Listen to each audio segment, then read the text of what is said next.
Hi there, and welcome back to my channel, The Tobacco Room.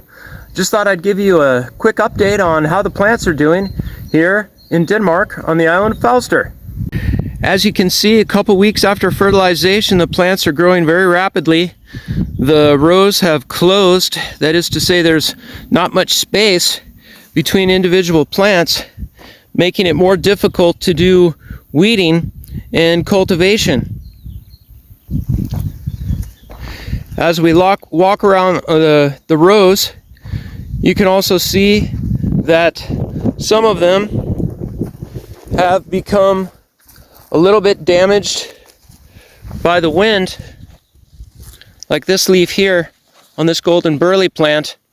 You can see that the wind can really play havoc, and wind is one of the things we really have a hard time dealing with here in Denmark. Here's some more wind damage on the edge of this leaf. It makes it really hard to grow a perfect cigar wrapper. But filler and binder and smaller cigar wrappers, that we can do. As well as some really great pipe tobacco and cigarette tobacco, of course. Now this Samson Oriental tobacco is a little bit further along. You can see that it's already starting to bloom, and there's a pretty tobacco flower there for you. And pretty soon I'm going to top these. That is to say, take the flower heads off, so it'll put more of its energy into the leaves. I don't know if you can see this really, but there's also developing quite a bit of side branching on some of these Oriental plants. They really like to branch out, and that means you have to take all of these suckers off so that it puts all of its energy into the main stem. If you want to, and I'm trying something new this year, I bought these cheap grocery net bags at the grocery store, and they're just the perfect size to put over one flower head. I'm going to try and collect my own seed this year. And you could try this too. These little polyester shopping bags only cost about, I don't know, maybe 20 cents a piece, about 5 crowns. And it's just the perfect size, and they tighten nicely around the base there.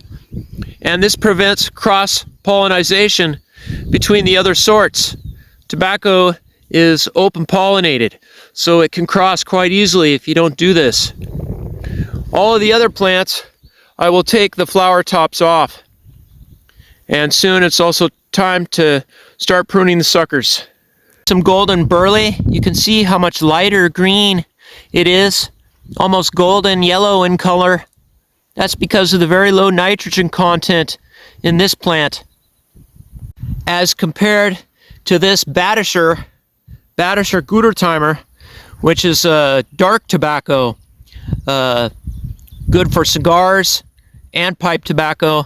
This is actually my very favorite kind of tobacco right here, and it grows really well in Denmark since it was originally developed in Germany, which is not too far away. Climates are similar. Another thing I have to be really careful of in Denmark that I found out last year is a lot of times in the summer it becomes very wet and warm and humid. That's the perfect environment for different types of svampesygdom, as they say in Danish, or mold and fungus growth. And tobacco can be quite vulnerable to fungus.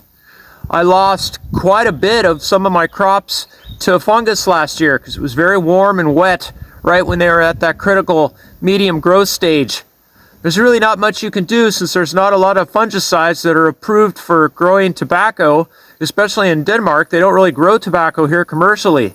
So I have to try experimentally, maybe in the future, with some high sulfur fungicides, like the kind maybe you'd spray on a rose bush, see if that has some kind of effect. But until then, all of my tobacco is grown 100% organically, and it either gets taken out by disease or not. And there's very little I can do about it except make sure there's enough space between the plants and thin and prune regularly to try and reduce the fungal pressure. So that's it for today. Thanks for tuning in. Give us a thumbs up, a like, and a share. And remember to subscribe to the channel. Thank you so much for your support. We'll see you in the next video.